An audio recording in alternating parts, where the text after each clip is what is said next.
Perché hai tanta paura della polizia? Ci sono già stati 5 omicidi e la maledizione vuole che sia io la 7ª vittima. Bentornati, cari soffitari e soffittare, nella nostra soffitta, dove il mistero non dorme mai. Oggi accendiamo la lampada rossa del brivido per esplorare un mondo di ombre, sussurri e seduzione. Quello del thriller all'italiana, o, come amavano dire gli appassionati di allora, il giallo all'italiana. Un genere di stile e tensione fatto di guanti neri, coltelli lucidi, sigarette accese e donne dal fascino pericoloso. Ha ragione Dominique. Devo vestirmi meno da signora per bene. Mi slaccio un po' qui. Come piace a te. Ma prima di cominciare, ricordatevi di iscrivervi al canale, di attivare la campanella e di restare con me fino alla fine. Perché tra misteri e malizia, oggi riscopriremo 5 dive dimenticate che hanno trasformato la paura in eleganza. Prima, Dagmar Lassander, la dama dai segreti impronunciabili. Elegantissima e misteriosa, la tedesca Dagmar Lassander è una delle donne che il cinema italiano degli anni 70 ha reso immortali.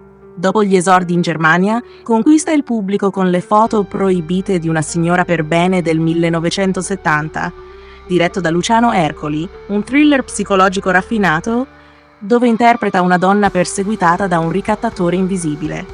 Da oggi smetto di fumare e non prenderò più né whisky né quelle pillole. Dicono che presi insieme fanno male. Così Pierre sarà contento.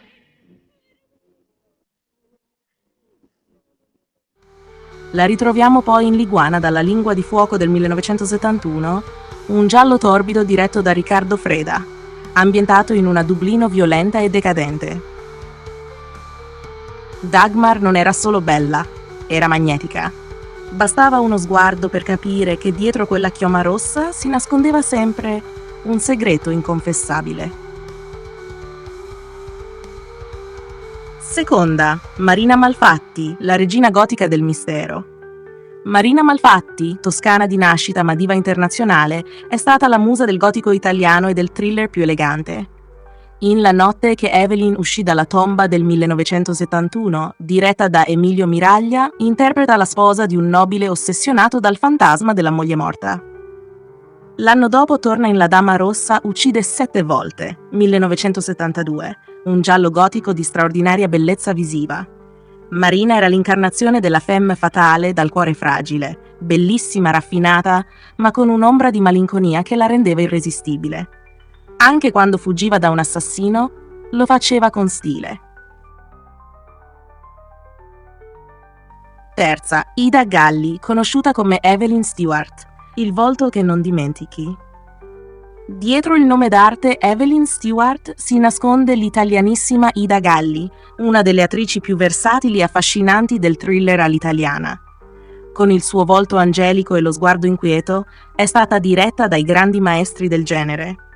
In La coda dello scorpione del 1971, di Sergio Martino, è al centro di un intrigo di passione, denaro e morte. Poi arriva 7 note in nero del 1977, di Lucio Fulci, dove interpreta una donna perseguitata da visioni premonitrici in uno dei film più eleganti e inquietanti del regista romano. Ida era una presenza magnetica, elegante e misteriosa, con una voce dolce che sembrava nascondere un segreto pericoloso. Quarta, Anita Strindberg, il gelo nordico che brucia svedese di nascita ma italianissima d'adozione. Anita Strindberg è la quintessenza della bellezza glaciale che incendia lo schermo. Nel classico La coda dello scorpione, 1971, ancora diretta da Martino, affianca George Hilton in un duello di fascino e sospetto. L'anno dopo brilla in Chi l'ha vista morire, 1972, di Aldo Lado, un thriller veneziano d'atmosfera dove interpreta la madre di una bambina misteriosamente scomparsa. Anita non recitava, ipnotizzava. Con quegli occhi chiarissimi e il volto impassibile, riusciva a trasmettere paura, desiderio e dolore nella stessa inquadratura. Una bellezza algida e bruciante, difficile da dimenticare. Quinta, Eli Galleani, la scheggia luminosa nell'ombra. misteriosa, fragile, magnetica. Eli Gallani è uno di quei volti che restano scolpiti nella memoria di chi ama il cinema italiano degli anni 70. Giovanissima esordisce con 5 bambole per la luna d'agosto del 1970, firmato Mario Bava, un delizioso whodunit da spiaggia chic con un cast di ricchi e assassini. L'anno dopo la ritroviamo in Una lucertola con la pelle di donna, 1971, di Lucio Fulci, un thriller psichedelico e visionario in cui Eli diventa parte delle allucinazioni della protagonista, Florinda Bolkan. Poche battute, ma una presenza che non si dimentica. È la prova che a volte bastano un sorriso e uno sguardo per lasciare un segno indelebile. E anche oggi, cari amici della Soffitta, abbiamo riacceso i riflettori su 5 donne che hanno reso immortale il brivido all'italiana. Tra sangue, eleganza e malizia, queste dive hanno trasformato la paura in bellezza e la suspense in arte. Se questa puntata vi è piaciuta, lasciate un bel like, iscrivetevi alla Soffitta di Pippo e scrivetemi nei commenti quale attrice del thriller o del giallo all'italiana vorreste rivedere nella prossima puntata. Perché qui nella Soffitta ogni mistero ha un volto femminile e un sorriso che sa di pericolo.